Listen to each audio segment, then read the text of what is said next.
இந்த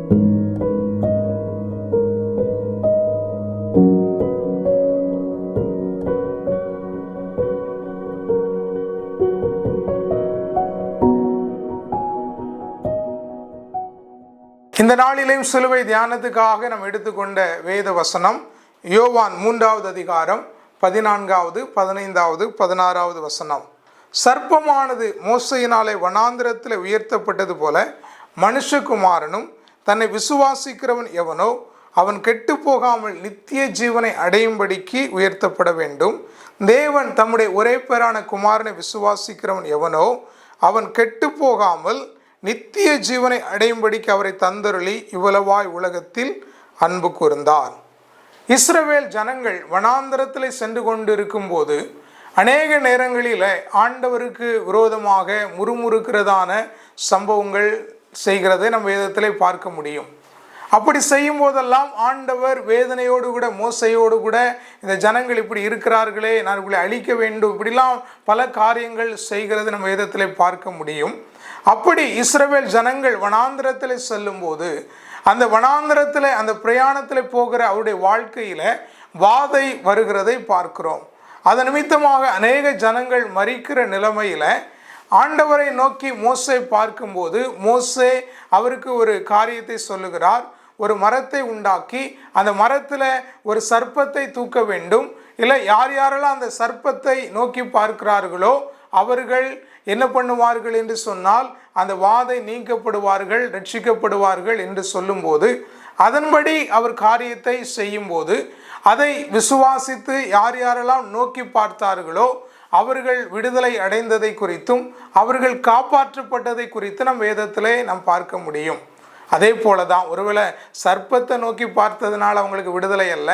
சிலுவை மரம் என்பது ஆண்டவராக இருக்கிற இயேசு கிறிஸ்துவின் சிலுவையை குறிக்கிறது. இல்லை, மரம் சர்ப்பம் என்பது சத்துருவை குறிக்கிறது. இல்லை, சிலுவையில் அந்த பழைய பாம்பாய் இருக்கிற சத்துருவை ஆண்டவர் ஜெயித்திருக்கிறார். பாருங்க, அதுதான் குறிக்க. ஒருவேளை நமக்கு தோணலாம், அப்போ அந்த பாம்பை நோக்கி பார்த்ததுனாலயா என்றால் அப்படி கிடையாது. பாம்பு என்பது பிசாசினுடைய கிரியைகளுக்கு அடையாளமாக இருக்கிறது. அதே போல தான் பாருங்க, எப்படி வனாந்திரத்தில் மோசையினால அந்த சர்ப்பமானது உயர்த்தப்பட்டதோ அதே அந்த காரியத்தில் தூக்கப்படப்பட்டதோ அதே போல மனுஷகுமாரனும் சிலுவை மரணத்தில் என்ன பண்ண வேண்டியதாக இருந்தது? மரிக்க வேண்டியதாக இருந்தது.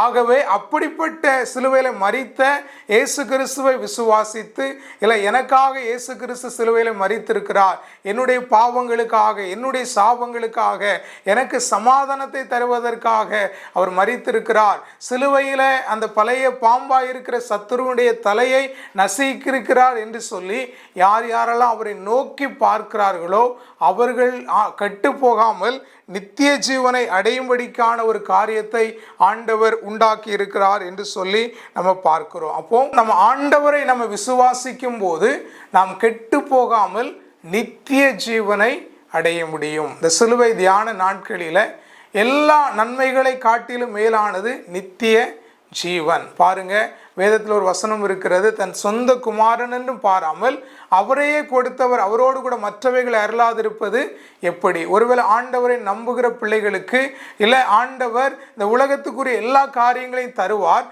ஆனால் அதை காட்டிலும் மேலானது என்னது?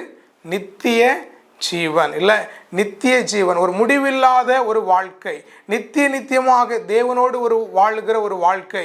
அந்த வாழ்க்கை யாரால் தர முடியும் என்றால் ஆண்டவராக இருக்கிற இயேசு கிறிஸ்துவால் தான் தர முடியும்.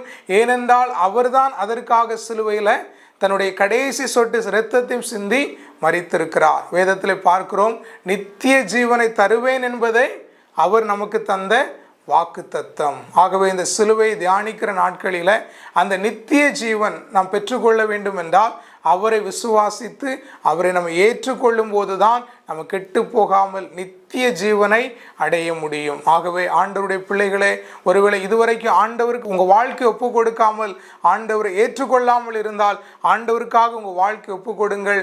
நித்திய ஜீவன் என்பது நம்முடைய வாழ்க்கையில் மிக மிக முக்கியமான ஒரு காரியமாக இருக்கிறது. ஏனென்றால் இந்த உலகத்தில் நமக்கு தேவையான காரியங்களை ஆண்டவர் தந்தாலும் இந்த உலகம் நமக்கு நிரந்தரம் அல்ல.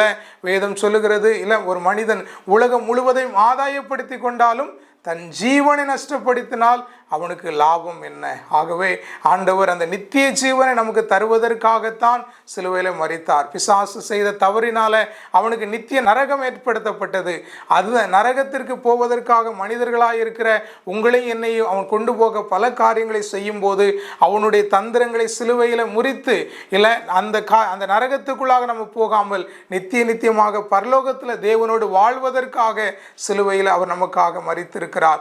ஆகவே அந்த நித்திய ஜீவனை பெற்றுக்கொள்வதற்கு ஏதுவாக ஆண்டவருக்கு நம்முடைய வாழ்க்கை ஒப்பு கொடுத்து தொடர்ந்து அவருக்கு பிரியமான ஒரு வாழ்க்கை வாழ்வதற்கு நம்மை அர்ப்பணிப்போம். ஒரே ஒரு வசனத்தை சொல்லி நான் முடிக்கிறேன். சோர்ந்து போகாமல் நற்கிரியைகளை செய்கிறவருக்கு ஆண்டவர் நித்திய ஜீவனை தருவார் என்று நம்ம வேதத்தில் பார்க்கிறோம். அப்போ ஆகவே ஆவிக்குரிய வாழ்க்கையில் ரட்சிக்கப்பட்ட நம்முடைய வாழ்க்கையில் சோர்வுகள் வரக்கூடிய சூழ்நிலைகள் வரும். அதன் மத்தியில் நாம் நற்கிரியைகளை செய்யும் போது ஆண்டவர் நிச்சயமாகவே நமக்கு நித்திய ஜீவனை தந்து நம்மை ஆசீர்வதிக்க போதுமானவராக இருக்கிறார். ஆகவே அப்படிப்பட்ட ஆசீர்வாதத்தை நம்ம ஒவ்வொருவருக்கும் ஆண்டவர் தந்து நம்மை ஆசீர்வதிப்பாராக.